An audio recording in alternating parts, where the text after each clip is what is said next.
Hi again, everybody. Welcome to Touching Greatness and another great guest, Tony Kubek, three-time World Series champion, four-time All-Star. Hey, Tony, you played 9 years and you're in the World Series 6 times. You know that the guys probably hate you for that. Well, you should never correct the moderator or the host or anything like that. Ooh, am I wrong already? Yeah, when you say great, you remember. Oh. I remember I played with Mickey and Whitey and Yogi and Casey. Yes. They're all in the real Hall of Fame.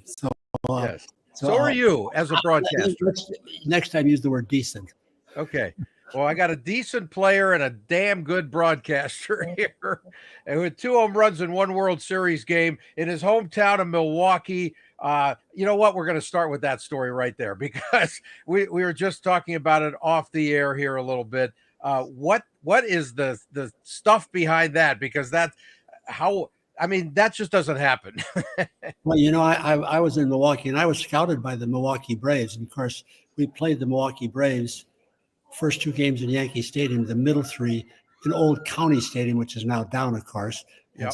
And the day before, it was an off day. We went out to the park, and Casey came to me and said, "Kid," he said, he always called you kid or called you something like he didn't know your name. That was Casey. He said, "You're in your hometown." He said, "It's an off day. Why don't you go stay with your folks, my mom and dad, and my 2 sisters down on the south side of Milwaukee?" So I took one of our bat boys with me. And Casey said, "Oh, yeah, he can stay with you." We had a Polish meal that my mother cooked. She was born in Poland. And it was good until all of a sudden the phone started ringing and people literally started throwing garbage on our front lawn because I'm the trader in town. And so I said, "Casey, I better not." So I stayed out with the team, which was 30 miles away in Milwaukee. Somebody that Dal Webb, one of the co-owners, owned.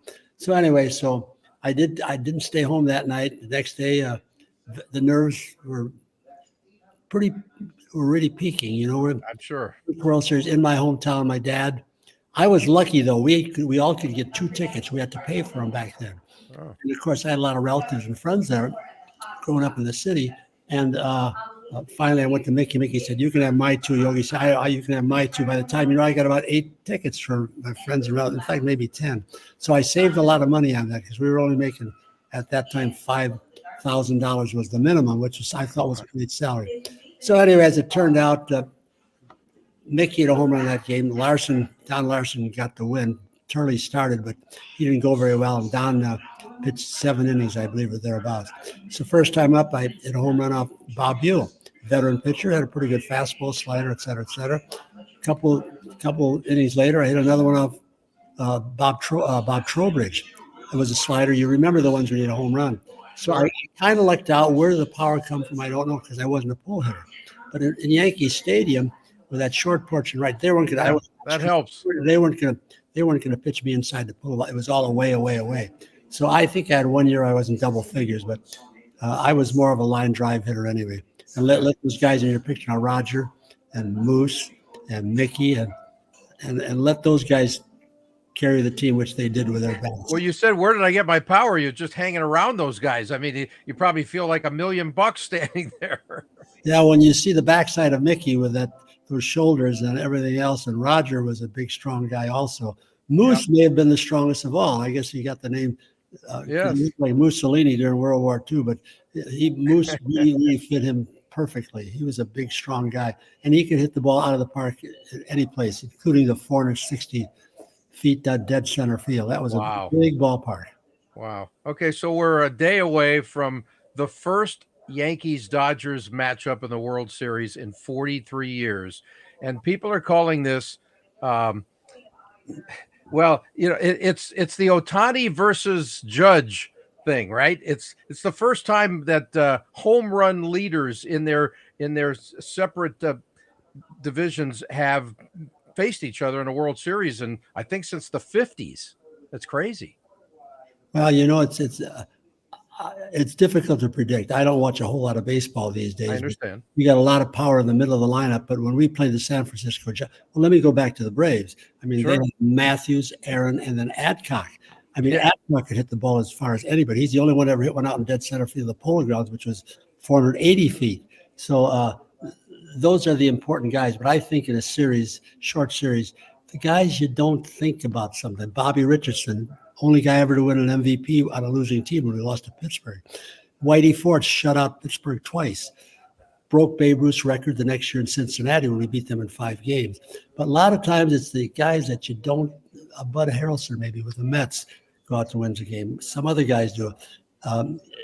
You got to be able to pitch around some of the big guys. And this will be an interesting series because it'll be very difficult to pitch around some of these guys, especially the way now pitching staffs are set up where starters become longmen or closers and closers start ball games. I guess that's analytics, whatever that means. Yes, exactly. Who's this kid? That's a guy that didn't know where he was at or anything else. You know, my first year. Was that your rookie picture there? It may be. I'm not sure. Okay. I think my ears were bigger than that when I was rookie. But anyway, my first year, my dad never had a car growing up. My 2 sisters were both nurses. They didn't have a car till later on. So I was used to taking the streetcar, walking wherever I was going. So in 57, we're in New York, and Mickey says, we're having a party for Larson. First games we played after his perfect game in 56 World Series. He said, and we got Johnny Cox, who ended up 7-0 shutout in Ebbets Field, a small ballpark. He shut out the Brooklyn Dodgers, who had a pretty good team. But they said, come downtown. We got a party at the Copacabana. I said, the Copacabana? I never heard anything. I was staying up the street from the Yankee Stadium, like a lot of the singing guys were, at the at the hotel up at the Concourse Plaza. I didn't know how to take a subway. I didn't know how to call a cab. So I didn't get to that party. I think I was fortunate because that's when the big fight broke out at the Copacabana with Hank and Moose and Cox and everybody else. Wow. A bowling team who had a few more drinks than they did. They were watching Sammy Davis Jr. and Mickey and those guys obviously had front row seats. Well, some guy got a little lippy. Billy Martin took umbrage on that. So did Hank Brower, the former Marine. They went over in the John, and a couple of guys came out with bloody nose. It wasn't Billy and it wasn't anybody else. So I missed that party, fortunately, because as a young player, you know, making minimum, I probably would have got fined, and those guys, those veterans, would have gotten off scot-free. So it's interesting how stories get confused. Yes. A lot of writers wrote that Billy Martin got traded that year in 57 at the trading deadline when we were in Kansas City on June 15th. They say he got traded because of the Copacabana. He didn't get traded because of that. Now, Billy was a fiery player, and he was a real good baseball man. But basically, he got let go because the Yankees had too many infield. Bobby Richardson and Gil McDougall and Andy Carriage.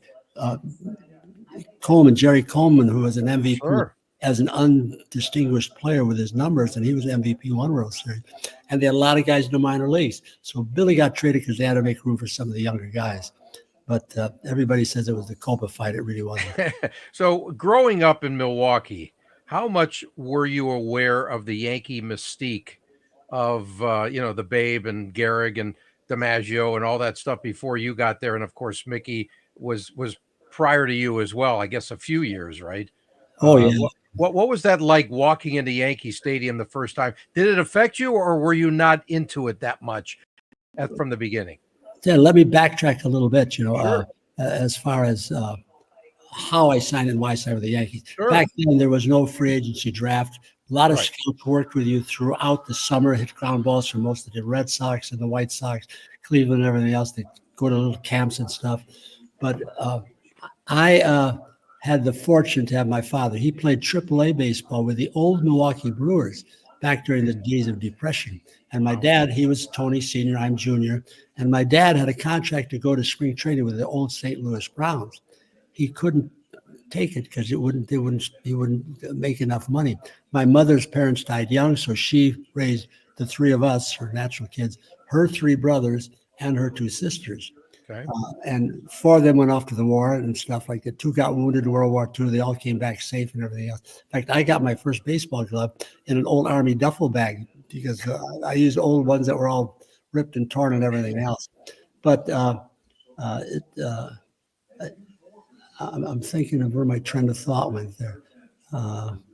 Well, you were talking about just getting into baseball and what it meant to you before you went to Yankee Stadium the first time. Yeah, my dad, as I mentioned earlier, played 3 years with the old Milwaukee Brewers. He had 350 one year.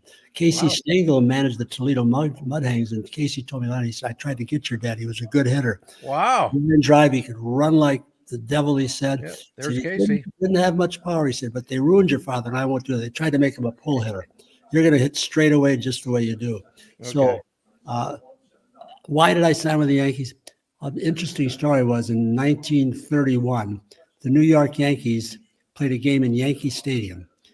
They took a train, got off in Milwaukee, went to Old Orchard Field, which was the name of the park that the Milwaukee Brewers played, and my dad was on that team that year. Okay. And the Yankees played an exhibition game against the Milwaukee Brewers. My father was on the Brewers team. That Yankee team had 7 Hall of Famers, future Hall of Famers: Ruth, Gehrig, Lefty Coleman, Wow. McCarthy. So your father played against Ruth and Gehrig. Yeah, and in fact, my mother was born in Poland. She kept scrapbooks. She swears that she learned how to speak English reading the Milwaukee Journal Sentinel, and also there used to be a Polish paper circulated on the south side of Milwaukee. Wow. And she kept the scrapbooks, and I've got pictures of Ruth and Gehrig in their uniforms. My dad, Frank Rossetti, sliding into third base, who was our third base coach and was on that team. And so basically, my dad had seen in person, and he tells the story that Ruth played first base, and so he'd be closer to the fans in Orchard Field. Oh, nice. And Gehrig played in the outfield, and when the last of the ninth came up, a ground ball was hit to Ruth. He let the ball go through his legs perfectly, ran off the field, doffed his cap, and said, "We got to go. We got to catch the train. Trains don't wait for anybody. We're playing the White Sox tomorrow in Chicago." So it's unheard of. On off day, they came and played that exhibition game. So that had an effect. My dad also knew that Phil Rizzuto was getting old. He got released in 1956, an old-timer's day. They wanted to get Eno Slaughter, a left-handed hitter, to play against the Dodgers. Right. And so my dad knew there might be a spot. And then I spent 3 years in the minor leagues and ended up starting the season with the Yankees in 1957. But I think knowing Casey, and Casey was kind of a genius as far as instructing players. Sure, he had great players, but he knew how to teach offense. He knew how to teach defense. He knew how to teach you how to play the game, because he played with and against Cobb, Ty Cobb, and Hornsby and those guys. Right. They played, some of them played in the dead ball era, where you had to do a lot of interesting things, a lot more stealing, hit and run, sacrifice flies, sacrifices, and everything else. So, yeah, I think Casey being the manager had something to do with it. That's a great story. I love that stuff, and just the fact that that a Kubek played against Babe Ruth and Lou Gehrig right there. That tells you everything you want to know. There's baseball in the blood, baby. Well, and you know, Al Simmons, whose real name is Aloysius Szymański, he's in the Hall of Fame, and he was a great young player. My dad played sandlot baseball with him in Milwaukee. There were baseball fields all over Milwaukee, and then ultimately we converted to just playgrounds and maybe some softball diamonds. But because of the weather up in Wisconsin most of the year, summers are pretty short to play ball, and there were no indoor facilities then. So, guys like Harvey Keene, Bob Uecker, they were big leaguers, and a few others came out of Milwaukee. Okay, we are going to have to resume this. My laptop is going crazy, and it's saying I only have a couple minutes left in battery. I have no idea what's going on. This has never happened before, but Tony Kubek's charged up more than my battery is to resume this. I'm going to see if I could do this on my phone, but as of now, let's just say goodbye to everybody and see if we can rejoin them in a couple of minutes. We'll do our best. Tony, thank you so much for joining me here, and I hope we can connect in a few. If not, I will call you, and I'll let everybody out there know who's watching the show when we will resume. Okay. Sounds good, Ted. Thank you, Tony. I appreciate it. You're welcome. All right, we'll talk to everybody in a bit. Thank you. Yeah.